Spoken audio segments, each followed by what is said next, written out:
Friends, आज मैं आपको बताऊंगी साल 2024 पौष पुत्रदा एकादशी व्रत कब है। चलिए वीडियो को शुरुआत करते हैं। पौष पुत्रदा एकादशी व्रत साल 2024 में 21 जनवरी को है। एकादशी तिथि का 21 जनवरी 2024 शाम 7:26 पर। एकादशी तिथि का समाप्त 21 जनवरी साल 2024 7:26 पर है। पुत्रदा एकादशी व्रत हिंदू धर्म में एक महत्वपूर्ण दिन होता है। हिंदू धर्म में यह एक पवित्र महीना माना जाता है।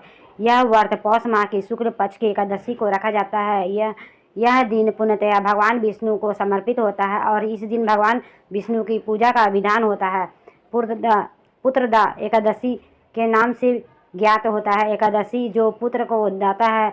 यह एकादशी वर्ष के दिसंबर और जनवरी के माह में आती है। पुत्रदा एकादशी व्रत साल में 2 बार आती है, जिसे सावन पुत्रदा एकादशी जो जुलाई और अगस्त के माह में आता है और दूसरा पुत्रदा एकादशी व्रत जो दिसंबर और जनवरी के माह में आता है। यह पौष पुत्रदा एकादशी व्रत उत्तर भारत के अधिकतर लोकप्रिय है, जबकि अन्य राज्य में सावन को अधिक महत्व देते हैं। यह दिन विशेष रूप से वैष्णव के अनुयायियों और वैष्णव द्वारा मनाया जाता है। हिंदू समाज में बेटे को पूरी तरह महत्वपूर्ण माना गया है, क्योंकि वह अपने बुढ़ापे में माता पिता की देखभाल करता है और मृत्यु के बाद श्राद्ध करता है, जबकि प्रत्येक एकादशी के कुछ लक्ष्यों के लिए निर्धारित है। पुत्र होने का लक्ष्य इतना महान है कि जो 2 पुत्रदा एकादशी को समर्पित होता है।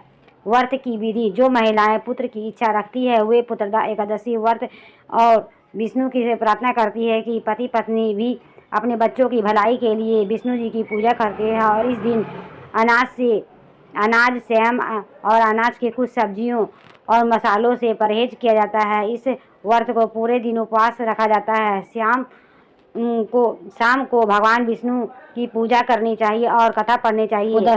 पुत्रदा एकादशी व्रत कथा: पुत्रदा एकादशी की कहानी से पता चलता है कि जैसे भगवान विष्णु कृष्ण ने राजा युधिष्ठिर को बताया था कि एक बार भद्रावती के राजा केतुमन और उनकी पत्नी रानी श्वेया संतान के ना होने से बहुत ही दुखी रहते थे। दोनों इस बात से चिंतित रहते थे कि उसके मरने के बाद बिना श्राद्ध के उनकी आत्मा को शांति नहीं मिलेगी। निराश होकर राजा और रानी अपना राज्य छोड़ दिया और सभी से अनजान जंगल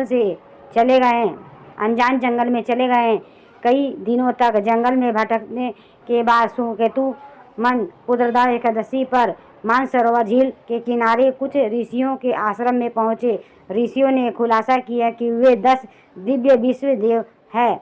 उन्होंने राजा और रानी को पुत्र प्राप्ति के लिए पुत्रदा एकादशी का व्रत करने की सलाह दी। राजा और रानी ने आज्ञा मानी और राज्य लौट आए और जल्द ही राजा को एक पुत्र का आशीर्वाद प्राप्त हुआ, जो बड़ा होकर एक वीर राजा बना। दोस्तों, ये वीडियो आपकी कैसी लगी? लाइक करें, सब्सक्राइब करें, बेल वाला आइकन को ऑल में प्रेस करें ताकि इसी तरह के लेटेस्ट वीडियो रोजाना। Bye friends.